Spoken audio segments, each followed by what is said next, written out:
Hi, I'm Yui Xu. And I'm Julie Krafchick. We're active daters turned dating sociologists. Here to dive into everything modern dating and relationships. Welcome to the Dateable podcast. Hello, fellow brunchers. Welcome back. A brunch talk here where we answer your burning dating questions. This is where real people send in their real questions and we'll give you our real opinions about your questions. I'm always amazed by how many questions we get that I'm just like, yes, everyone has this question. Thank you for saying what's on everyone else's mind. So thank you again if you're sending them in. Again, this is a companion podcast to our long form podcast that goes out every Wednesday. That's the traditional Dateable, but this is our, side dish, as we call it, with Brunch Talk. And the side dish question for this episode is, with everybody in vacation mode lately during this time of the year, how do you keep a connection going if everyone's constantly out of town? And for more context, this listener wrote in and said, he actually gave a few examples, which I love. So thorough, but like a good first date, and then they head off for a 10-day trip to visit family on the East Coast the day after. Or you feel like you have a great match, but then they're gone for 4+ weeks. Then you have an initial planned date and it's rescheduled for when they come back from 1 to 2 week road trip. So basically at the crux of it is you have this connection that's starting and then travel happens. What do you do? Hi, is it story time? It's story time. Vacations have always been the relationship killer for me. Always. And if I were to do it again, here are some things I would do differently. Many times what happens is you could have a really strong connection and then one of you goes on vacation, you stop communicating or it's very sporadic, and then you come back and that connection can't be replicated anymore. It's gone. That's happened to me multiple times. So what I think is so important is like before you or the other person goes on vacation, you have a very intentional conversation about how do we want to keep communicating? What does that look like? Are we going to FaceTime? Are we going to get the time zones right? Are we trying to text every day? And going into that conversation, have a good idea of what you would prefer. If you're the one going on vacation, listen, you got to be realistic. You got to be like, you know what? I'm probably going to be out exploring, going on adventures, but I would love to FaceTime with you at least twice a week. And let's set those days now so I can plan around it. That way you can like prioritize a connection versus it can't deal with the mindset of like, let's just see where it goes. Let's just see what happens, which means nothing's going to happen. Well, that's the worst because you as the person that's behind, that's not on the trip, is just waiting by your phone wondering. Yep. And I think it's also awkward for the person on the trip because I've actually been here before. It's like I only went on a date or two with this person. I don't want them to think that like I am not enjoying my trip and just texting them the whole time. Right. It's just very awkward and uncomfortable. I would say too, if you know you're going to be traveling for a week, maybe do the date when you come back so momentum can build up because I hear this listener wrote in and said like you match and then you go away, but I still think matching and going away is easier to recover from than having that great date going away and then it fizzles and then people don't know, should I reach out again? Should I text them? Like it's just awkward. So if you know you're going to be away for a while, maybe you don't need to squeeze that last minute date in. That person will be there when you return. And if they're not, then that's just the way it was meant to play out. Try to be realistic that dating does require some momentum. So how can you set yourself up for success? And if you have been on dates before one of you going on vacation, set that date when you come back now before you go on vacation. That's best. Yeah. I come back on Tuesday. I would love to see you Wednesday. Let's set a time. Let's set a location. You have something to look forward to and then you both are in it together. You're like, okay, we're actually trying to make this connection work or seeing where it goes. And during your time away, you can keep building up to this date. Oh, I can't wait to tell you the story when I see you in person. That's so lovely. You feel like you're already building something. Something's blossoming. I think that's the way to go because then if you don't hear from them for some reason, you still know it's happening. It just depends how long you're gone. Like if you're gone for a week and you know that you have the date set, I feel like I'd be less anxious than if I didn't have the date set and I was wondering like, is this person going to want to still see me again? Like the wondering is taken out of the equation here. So if they do reach out, it's only a cherry cherry on top at that point. I'm just getting all these memories back of, remember the Tahoe guy, Julie? We had such a good connection. I don't remember him.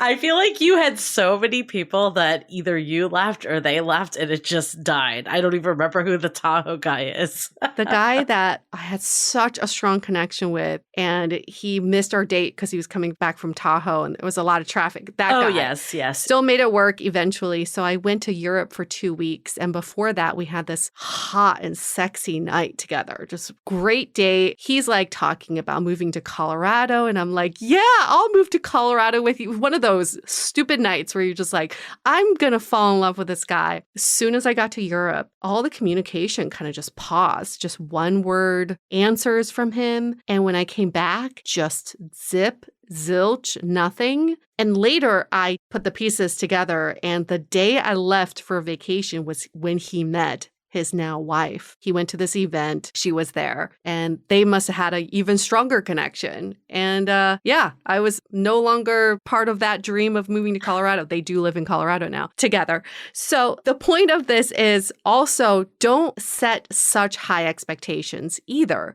You're still just trying to see the connection through. And anything can happen while one of you is away. It could also be that one person decides that maybe the connection wasn't there anymore. Yep. And you have to be okay with it, right? So in the time away, that's why it's important to keep in contact, because then you stop building the fantasy when there's no communication. You can at least be realistic about it. It's such a good point that, especially in the early stages, even if you didn't go away, things can fall apart at any time. So sometimes I think we look at the going away as the reason that happened, but who knows? This guy could have met this person anyways. Even if you were for sure at your apartment, it might not have changed it at all. Before we keep going, I want to talk about the positives where you can actually accelerate your relationship. But before we do, let's take a moment to hear from our sponsors. We are so excited to share with you our new podcast, Exit Interview. Dates don't usually end with a satisfaction survey, and yet we rate everything in our lives, from Uber drivers to local coffee shops. So why don't we do the same thing when dating? We're here to conduct the ultimate romance review, featuring daters hungry for love who have agreed to call up old flames to gather honest feedback. Welcome to Exit Interview. He upgraded himself to business class while I was in economy. Wait, wow. What? There's feedback that will make you cringe. She could be a little bit hard-headed, like not reading the writing on the wall. And feedback that will make you swoon. When she said that she had feelings for you. I had no idea. Really? And maybe you'll learn a thing or two yourself about how you can be a better dater, lover, or partner. Obviously, knew I was going to learn something. I didn't expect this. Welcome to Exit Interview. Listen to Exit Interview on the iHeartRadio app, Apple Podcasts, or wherever you get your podcasts. So I actually feel like the best side, though, is when you have that person that's willing to take time out to communicate with you. It can actually show that things are moving in a positive direction. Like I remember with my partner, it wasn't the beginning. It was probably 2 months in, but it was still like relatively early. He went back home to his mom's house in Florida, and we did like FaceTimes all the time still. Like he made that effort, and we were constantly texting. Like it didn't feel any different. And that actually was really good for me to see, because I had so many other people that just got too busy or they couldn't make the time. Yeah. And you can actually identify, okay, this person is willing to put in what it takes, or not even just willing to put in, but they want to talk to you. Like they actually want to make the time because they're excited about the connection. I was going to say, I think someone willing to FaceTime is huge. It's huge. If someone's willing to text, that's so easy. You could be texting multiple people. It could be casual, but to FaceTime, you got to make sure you're in a room where it's quiet. You got to make sure you make the time for it. You can't do it casually. You can't like FaceTime while you're on the toilet. You know, like you can't multitask. So that's like devoted, intentional time. I think that's huge. And I think there's nothing wrong with asking for literal FaceTime. Yeah. And I mean, especially depending on where you are in this relationship, also how long are they going to be gone? I think if they're gone for like a weekend, you could probably go a few days without talking to I hope so. I would hope so. But if they're going to be gone for like a month, then yeah, there's nothing going to come back from this a month in. So you've got to make sure you figure out a way to stay in contact. It's really tricky when you're in the early stages. But if you feel scared, if you think, oh, if I ask for FaceTime when we're away, it's going to scare this person off, then that's not the right person. You want someone who's willing to lean in to seeing the connection through. And if they're hesitant about that, then you have your answer. You can now go enjoy your vacation and not have to worry about this fantasy of this person. I mean, I think there's nothing wrong, too, of just being open and saying that exactly what this listener wrote in, that, you know, I was really excited about our connection. I'm a little nervous that, like, one of us being gone for so long,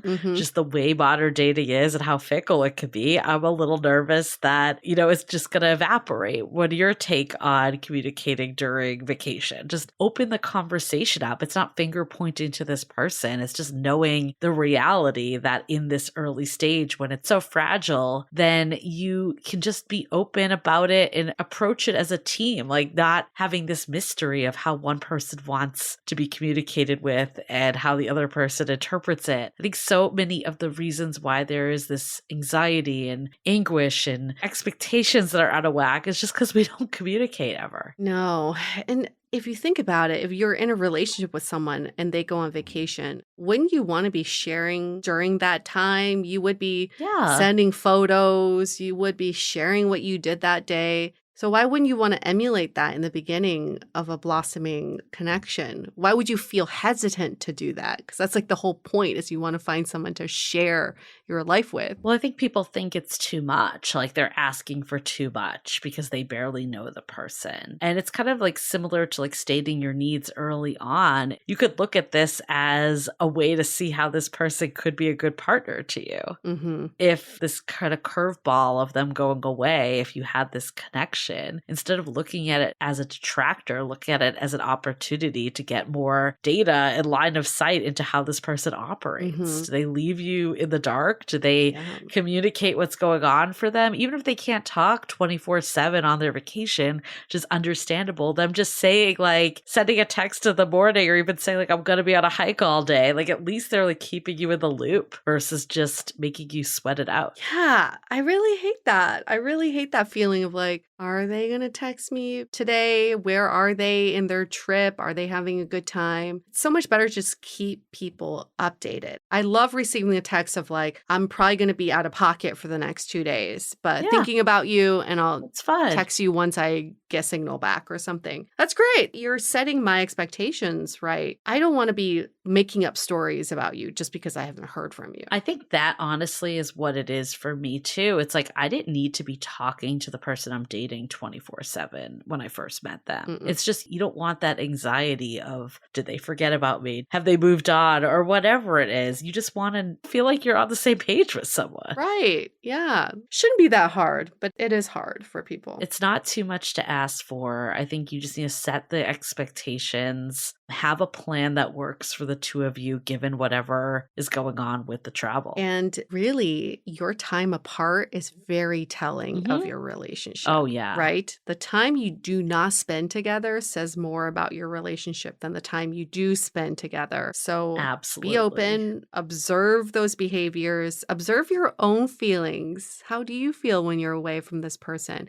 Maybe distance does make the heart grow fonder, or maybe those feelings just evaporate, and that can happen. That's okay. So just get curious and really lean into learning about yourself during that time. So set yourself up for success, whether that is communicating or making sure to schedule dates in a time period that you'll be around and you won't be jet setting and out of town all the time. Perfection. Okay. If you liked your burning dating question answered, you can DM us on Instagram at Dateable Podcast. You can email us hello@dateablepodcast.com, or better yet, leave us a rating and review in Apple Podcasts, and you can ask a question in the body of the review. If you do, we will push your question up to the front of the line and we'll answer it as fast as we possibly can. Yep. And make sure to subscribe, rate, and review. and 5 stars, please. And make sure to tune in to our long form primary podcast, Dateable. Again, this is the side dish. We're here for you, but we really dive in deep on those episodes. So if you haven't checked them out yet, go on over there. There's about 300 episodes for you. So if you're new, boy, are you in luck today. You can listen to it on your vacation. Exactly. You don't need to communicate with your partner. Just listen to Dateable. You tell the person you're dating, you're like, sorry, I could not FaceTime with you because I was too busy listening to Dateable. Too busy, which is a great excuse. We forgive you. All right, wrapping up, and we'll see you all next week. The Dateable podcast is part of the Frolic Media Network. Find more podcasts you'll love at frolic.media/podcasts. You can follow us on Instagram at Dateable Podcast and visit dateablepodcast.com for access to all the episodes and our premium programs. Also, make sure to subscribe today if you haven't already on Apple Podcasts, Spotify, or your favorite podcast platform so you are the first to get all the latest episodes. And most importantly, stay dateable.